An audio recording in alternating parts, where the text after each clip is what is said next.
அனைவருக்கும் வணக்கம்.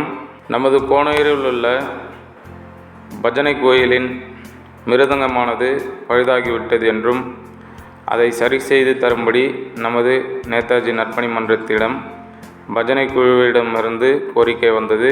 அந்த கோரிக்கையை ஏற்று ஆரணி அருகிலுள்ள தச்சூரில் ₹1500 மதிப்பீட்டில் அந்த மிருதங்கமானது சரி செய்யப்பட்டு பஜனை குழுவிடம் ஒப்படைக்கப்பட்டது.